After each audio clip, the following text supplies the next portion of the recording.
दिखाएंगे। ये देखिए यहाँ पर ये जो हाथी इस तरीके से बनाया हुआ है, इन्होंने भी ये जो पहना है, यहाँ पर आपको ये हाथी दिखेगा। रात के 9:37 हो चुके हैं और बहुजन समाज पार्टी के जरिए गुरु रविदास महाराज इनके सम्मान में जो यात्रा है वो जारी है। तस्वीर एक बार देख लीजिए आप, बहुजन समाज पार्टी के पंजाब प्रदेश के प्रदेश अध्यक्ष डॉक्टर अवतार सिंह करीमपुर, इनके जरिए संबोधन जारी है। और यहाँ पर जो लोग मौजूद हैं उनसे हम जानने समझने की कोशिश करेंगे कि इस पूरे के पूरे यात्रा को लेकर वो क्या सोच रहे हैं, कितना इस पूरे यात्रा असर होगा। पंजाब प्रदेश में 2027 के विधानसभा के चुनाव है और जिस तरीके से ये चुनाव हम देख रहे हैं, जिस तरीके से पूरी यात्रा देख रहे हैं, कहीं ना कहीं भारतीय जनता पार्टी, भारतीय जनता पार्टी, आम आदमी पार्टी या फिर बात करेंगे कांग्रेस की, ये तमाम राजनीतिक पार्टियां भी अपने सिरे से सियासत करना शुरू कर चुकी होगी। अब देखना ही होगा कि इस यात्रा का कितना क्या कुछ असर होता है। यहाँ पर जो लोग मौजूद हैं उनसे हम जानेंगे। ये हम यात्रा देख रहे हैं, इस यात्रा में हर उम्र के लोग हैं, हर तरीके की चीजें इस यात्रा में कही जा रही है।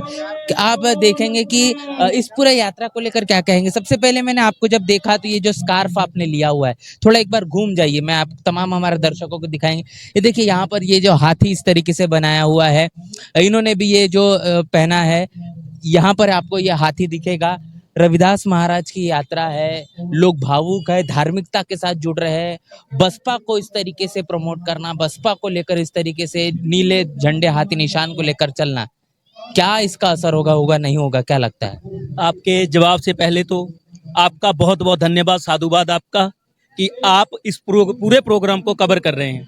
क्योंकि आप अगर पंजाब में या पूरे भारत में देखें, जो गोदी मीडिया है या नेशनल मीडिया है, पूरी तरह से बहुजन समाज की कोई भी खबर हो, जितना बड़ा प्रोग्राम हो, क्योंकि आपने देखा होगा 9 अक्टूबर को माननीय बहन जी ने कितना बड़ा प्रोग्राम लखनऊ में किया, लेकिन मीडिया ने वो भी नहीं दिखाया। पहले तो आपका बहुत बहुत नेशनल चौपाल। वजह क्या होती है कि बहुजन समाज कितना भी बड़ा उत्सव, कितना भी बड़ा यात्रा, बड़ी से बड़ी चीज कर ले, लेकिन उसको में मनुवादी मीडिया आप जो कह रहे हैं या फिर मेन स्ट्रीम का मीडिया है वो कहने की कवरेज नहीं देता, क्या वजह होगी? वजह यही होती है जी, क्योंकि जो मीडिया है, मीडिया को आज़ादी नहीं, यहाँ पे फ्रीडम नहीं है। क्योंकि बहन जी के वक्त जो मीडिया को आज़ादी थी 2007 से 12 तक, आप सर्च करके देख लेना कहीं पे भी, जो मीडिया को इलाज की व्यवस्था थी, या उनके रहने की व्यवस्था थी, या जॉब के बाद भी उनके घर चलाने की व्यवस्था थी, वो माननीय बहन जी ने करके दी। लेकिन इन्होंने एहसान फरमोशी की और इन्होंने क्या किया कि जब कांग्रेस की सरकार आई या यूपी में सपा की आई और उसके बाद मोदी जी की आई, तो इन्होंने सिर्फ एक उनकी गोद में बैठ के सिर्फ उन्हीं की ही बात करने का काम किया।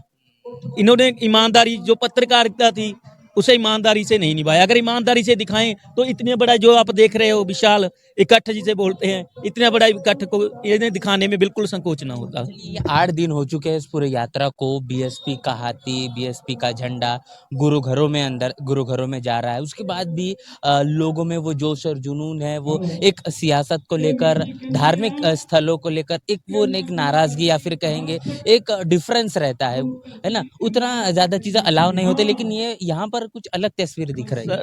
अभी आप ये दुआबा, पंजाब का दुआबा एरिया में घूम रहे हो। अगर अब दूसरे पड़ाव में शायद हम मालवे में जाएंगे। अगर मालवे में जाएंगे ना, तो आप देखोगे कि अगर हमें श्री गुरु रविदास जी के बारे में पता चला, श्री गुरु रविदास महाराज जी के, जब बाबा साहब डॉक्टर अम्बेडकर जी के बारे में, जब महात्मा ज्योतिबा फुले जी के बारे में पता चला, तो वो सिर्फ मान्यवर साहब श्री कांशीराम और बहुजन समाज पार्टी के कारण पता चला। अगर बहुजन समाज पार्टी ने हमें श्री गुरु रविदास जी महाराज के बारे में बताया, हमें बाबा साहेब अम्बेडकर के बारे में बताया, हमें ज्योतिबा फुले के बारे में बताया, तो बहुजन समाज पार्टी का झंडा उसके गुरु घर के अंदर कैसे नहीं जाएगा? गुरु घरों में पहले भी बहुजन समाज पार्टी का सम्मान होता था, आगे भी होता रहेगा और आज भी हो रहा है। झंडे से किसी को कोई दिक्कत नहीं।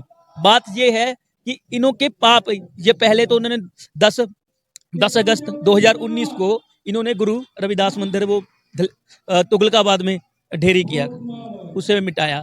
और उसके बाद यहाँ पंजाब में हुआ, पंजाब में भी इन्होंने 2025 में यहाँ फिलौर की धलेता में, वहां पे श्री गुरु रविदास गुरु घर को बुलडोजर से गिराने का काम किया। अगर अब जनता है, अपने गुरु के प्रति इनका दर्द है, अपने गुरु के प्रति इनका सत्कार है, इनका सम्मान है। इस यात्रा का नाम भी श्री गुरु रविदास सम्मान यात्रा है। अगर यहाँ पे बात ना जब ईगो पे आ जाती है पंजाबियों की, बात ईगो पे आ जाती है। हर एक आदमी यही सोचता है, क्योंकि श्री गुरु रविदास महाराज जी एक विचारधारा हैं, हमारे बाप हैं। हमारे गुरु घरों पे बुलडोजर चढ़ा के उन्होंने हमारे गुरु की पगड़ी पे हाथ डाला है, हमारे गुरु की पगड़ी पे हाथ डाला है। अगर हम पंजाब के लोग अपने गुरु की पगड़ी को नहीं बचा पाएंगे तो हमें कोई अधिकार नहीं कि हम सर पे पगड़ी पहन के। बसपा मिट्टी लेकर चल रही है, तुगलकाबाद से जो मिट्टी लेकर आई और उस मिट्टी की सौगंध दिलाई जा रही है, उस मिट्टी की कसम खिलवाने की बात यहाँ पर हो रही है।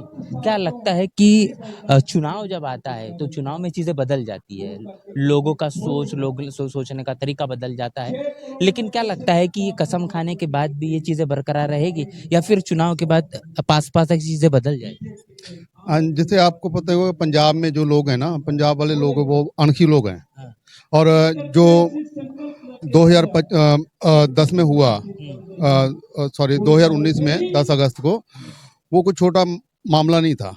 उसको 7 साल हो चुके। हाँ, 7 साल हो चुके हैं। दिल्ली की डीडीए और भारतीय जनता पार्टी ने एक प्रोपोगंडे के तहत श्री गुरु रविदास धाम की जो जगह थी उसको मलियामेट किया और उन्होंने पूरे के पूरे बहुजन समाज को चोट पहुंचाने का काम किया। उस समय भी लोगों का हुजूम उमड़ा और जो पिछले 2022 से लेकर अब तक सरकार चल रही है वो आम आदमी पार्टी की पंजाब में चल रही है। पंजाब में आम आदमी पार्टी की सरकार चल रही है। इन्होंने वहाँ भी एक प्रोपोगंडा सेट किया था कि हम ये जो पंजाब को रंगला पंजाब बनाएंगे, जब वहाँ वो कहीं भी खरे उतरते नज़र नहीं आए हैं। और पंजाब के अंदर भी इन्होंने अभी जो 2025 में 21 अगस्त को जो जहाँ ये यात्रा का समापन होना है धलेता में, वो भी मंदिर पे आम आदमी पार्टी की पंजाब में सरकार है। जबकि पंजाब में ऐसा कभी नहीं हुआ कि गुरु रविदास जहाँ कोई बहुजन महापुरुषों के सम्मान में ऐसा गिरा हुआ काम किसी सरकार ने किया हो। इसी के लिए हम सोचते हैं कि जो ये यात्रा श्री गुरु रविदास सम्मान यात्रा निकाली जा रही है, इसका इफेक्ट इस बार 2027 के इलेक्शन में जरूर दिखेगा। चुनाव जो होता है इस बार, चुनाव जो है वो पैसे के आधार पर या कहेंगे धनबल से लड़ा जाता है और ये बात तो आम हो चुकी। तो धनबल का जब इस्तेमाल होगा, जब आम आदमी पार्टी धनबल का इस्तेमाल करेगी, कांग्रेस करेगी, भाजपा करेगी, अकाली करेगी, बसपा कहाँ नजर आएगी? बसपा तो ये कहती है कि हम धन्ना सेठों के पैसों से नहीं चलते। बसपा एक कैडराइज पार्टी है और ये सच है कि माया बहन जी ने आज तक किसी भी धन्ना सेठ से कोई 1 रुपया नहीं लिया। ये जो पार्टी है इन कैडराइज लोगों से ही चल रही है। जैसे कि आप लगातार ये कैप्चर कर रहे हो या सारा प्रोग्राम दिखा रहे हो, आपने भी देखा होगा कि जो लोग हैं वो अपने खर्चे पे अपने दम पे ये चल रहे हैं। जो भी व्यवस्था की है, अगर ये आम आदमी पार्टी या बहुजन बीजेपी या कांग्रेस ये प्रोग्राम करते तो उनके पहले से ही धन्ना सेठों ने ये सारा व्यवस्था की करके रखी होती। जबकि ये सारा प्रोग्राम खुद रविदासिया भाईचारा और बाकी सर्व समाज जुड़ के ये अपने जेब से, अपने मेहनत मजदूरी की कमाई से ये काम कर रहे हैं और इसी से हम आश्वस्त हैं कि इस बार पंजाब में सत्ता परिवर्तन जरूर होगा और सत्ता परिवर्तन बहुजन समाज के हित में होगा। तो देखिए, हम लगातार बात कर रहे हैं, एक जो लगातार हम यहाँ पर ये चर्चा करने की कोशिश कर रहे हैं कि आखिर क्या कितना असर इस पूरे के पूरे यात्रा का हो रहा है, क्योंकि 2027 का चुनाव पंजाब के लिए काफ़ी ज़्यादा महत्वपूर्ण है। तो ये देखिए, यहाँ पर आपको हम तस्वीरें दिखा रहे हैं। बहुजन समाज पार्टी के पंजाब प्रदेश के प्रदेश अध्यक्ष डॉक्टर अवतार सिंह करीमपुरी जो आपको दिखाई देंगे, जो कि लगातार जो संबोधन है उनका संबोधन जारी है और समय जो है वो समय काफ़ी हो चुका है, लेकिन तमाम तरीके के लोगों से बातचीत करने का जो सिलसिला है, प्रोग्राम्स पर प्रोग्राम्स लगे हुए हैं और लगातार बात समझाई जा रही है कि चाहे जो हो जाए लेकिन अपने महापुरुषों को, गुरु रविदास महाराज को हम मान सम्मान देंगे और गुरु घर जिस तरीके से तोड़ा गया है उसी जगह पर हम गुरु घर जरूर बनाएंगे। पूरी की पूरी जो चर्चा बातचीत है, इस पूरी बातचीत को लेकर आपकी राय प्रतिक्रिया लिखकर कमेंट बॉक्स में जरूर बताएं। बने नेशनल चौपाल के साथ मिलते हैं वीडियो में, तब तक के लिए जय भीम जय भारत। बहुजन समाज की हर खबर पाने के लिए चैनल को सब्सक्राइब करें, लाइक करें, शेयर करें। नेशनल चौपाल को बचाने के लिए ज्वाइन बटन क्लिक करके चैनल की सदस्यता लें और चैनल को आर्थिक मदद करें।